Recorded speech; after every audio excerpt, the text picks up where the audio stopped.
Hi, it's Sunday, September 22nd, and we have a few systems to watch in the tropical Atlantic.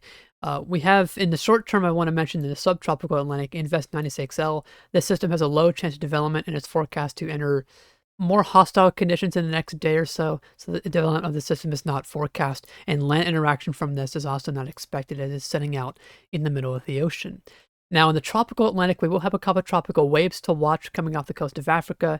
These may have a chance to develop as they come west, but we'll talk about those when the time comes, as any interaction of land further west for those tropical waves are way far out, and it's not worth talking about really at all in this video. What we do have to watch, though, in short term is the Western Caribbean and Eastern Pacific, as we have a couple areas of low pressure developing, which could each in their own right become tropical cyclones. I want to touch on briefly the East Pacific as we have a quickly developing system off of Mexico. This is Invest 94E.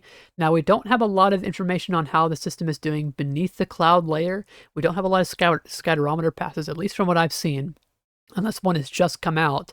So we don't know how well defined the center is below. We don't know if it's closed. So we don't know how close the system is exactly to being a tropical cyclone, but it does look pretty good. You can see that we have this band of convection sort of curling into what could be a center of circulation right about there. And this would be increasing, if it does form, a little bit of a wind threat to the coastline of eastern Mexico here on the Pacific side. And you can see on the Hurricane Center outlook where it's coming in along that eastern portion of Mexico and into Guatemala. And the wind impact is really going to be kept to the coastline. The main impact from this alongside the Central American gyra we have in the Western Caribbean will be rainfall across this entire region of Central America. And that could lead to some flooding across, especially mountainous areas that are very susceptible to flooding from tropical rains that typically come from these tropical systems. Now, the rest of this video is going to be touching on this Central American gyre that I just mentioned in the Western Caribbean. If you go to the Western Caribbean view, you can see that we have a general broad mass of convection stretching from the Central Caribbean all the way to Central America. And if you look at the low-level clouds, you can sort of get a sense of a broad area of low pressure that's centered somewhere here off the coast of Nicaragua and Honduras. And this is generally expected. Models had shown this area of low pressure developing around this time, and as we go through that next couple of days, this low will begin to translate towards the north and northwest, partially thanks to a trough that's currently draped north of it, also feeding some of this convection that we're seeing today. You can see this happen in the GFS. This is by Tuesday morning, and this is, again, by Tuesday morning, we have an area of low pressure with deep tropical moisture now in the northwestern Caribbean on this model run. Now, I will point something out. I think the GFS is going a bit too bullish here. It's showing the system being a tropical storm and an intensifying one at that in 2 days. I think that is a bit bullish. Prior runs were more reasonable on this, showing a weaker, broad area of low pressure that's still trying to consolidate into a tropical cyclone by this time. And this is, I feel like, a more reasonable solution to expect as we go throughout the early part of this week as the system translates north. Now, under a normal circumstance, this trough would likely carry the system towards the northeast to Cuba and the Bahamas, but this trough is quickly departing, and you'll see that happen on this model run that by even just Monday night, this trough is way east into the Western Atlantic, and what we're left behind is an area of high pressure developing over the Gulf of Mexico, which is going to help pull the system more towards the west. And after that, we'll have another trough digging in over the southern United States, which will help bring it north into the Gulf of Mexico. And that's the current expected track right now, is that the system will enter the Gulf of Mexico sometime this week, and will likely see the landfall somewhere along the northern Gulf Coast. Where exactly, we don't know. There's still a lot of uncertainty right now on where the system could come in. But we do have that general idea that the system is forecast to come into the eastern Gulf of Mexico. And I can illustrate this better if we look at the GFS ensemble and European ensemble mid-latitude steering pattern. And you can see that we have what's called an anticyclonic wave break pattern expected. And that's where you get a high-pressure system developing that's fairly strong. And on the forward flank of this, in this case over the southern plains, you get a trough axis that forms for the southeast of the ridge. And in this type of a pattern, this, as the name implies, it it halts the wave pattern of the jet stream. It's wave breaking. And as a result, the pattern does not shift all too much. And you can see on the GFS ensemble, as I go through here, it does not change really throughout the entire week. So this is pretty high confidence right now that we'll have something like this trough to pull the system towards the north into the Gulf of Mexico. Now, of course, another important impact is intensity. How strong could the system get once it gets into the Gulf of Mexico? Now, this is heavily dependent on several factors. One is how quickly does the storm develop in the Western Caribbean? The GFS, like I talked about in its current run, is showing the system forming very quickly. Within the next 2 days, it wants a tropical cyclone in the northwestern Gulf of Mexico.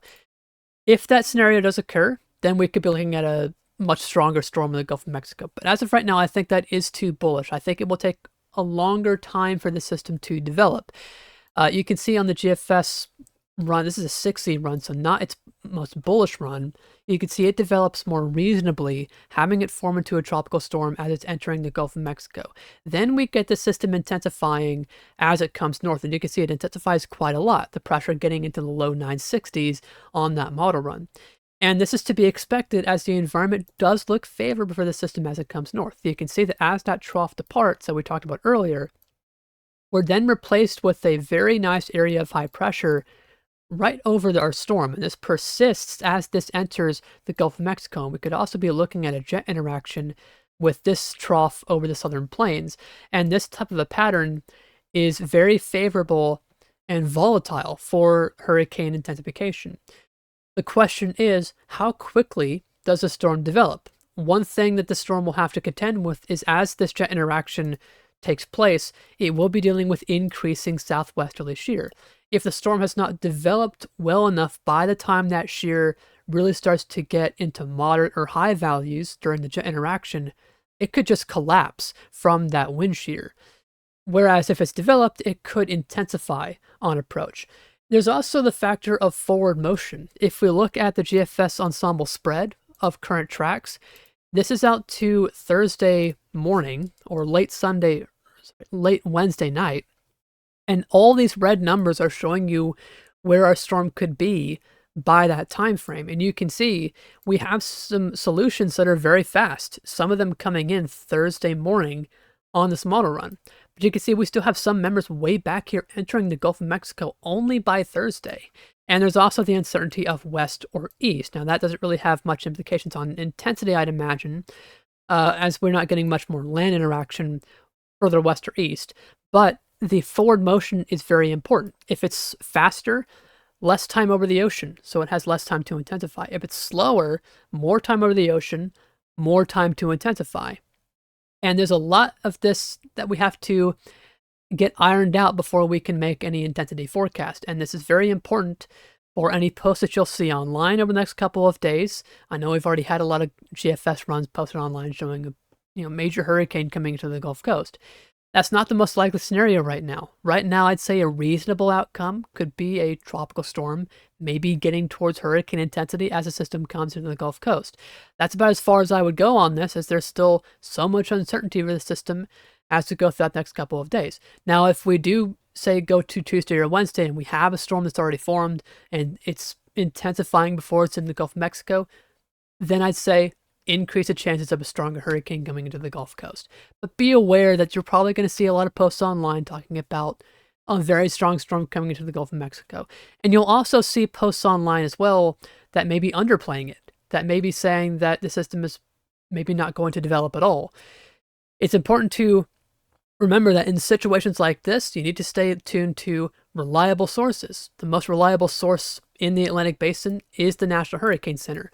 They post regular tropical weather outlooks, and they are very reliable, as they are the official hurricane forecasting office for the United States. And their forecasts are historically very good. So it's important that you pay attention to their tropical weather outlooks and their forecasts once this does become a tropical cyclone, as they'll be issuing both of those products regularly. And of course, stay tuned to your local National Weather Service office and local emergency management, as they're going to have information on this as the storm progresses, and they'll have preparation info on the system as it does come north. The best thing to do right now is to make sure your hurricane preparedness kit is ready. we're still in peak season. I know it's been very quiet in the Atlantic, unusually quiet for peak season. But remember what I said in my hurricane season forecast. It only takes one to have a significant hurricane season. And I'm not saying this one's going to be the one, but just in case it is, you want to be prepared. You don't want to be caught off guard. Just better to be safe than sorry with these tropical systems, especially in an environment like the system may have that could allow it to intensify. Well, that's all that I've got for the system right now. I'll have more videos as the week progresses on the system, and I'll leave links to local National Weather Service offices that I can find along the Gulf Coast. I'll leave a link to as well the National Hurricane Center page so you can go to their products and see what they are giving odds-wise of development as the system tracks north. That's all that I've got for today. Thanks for watching.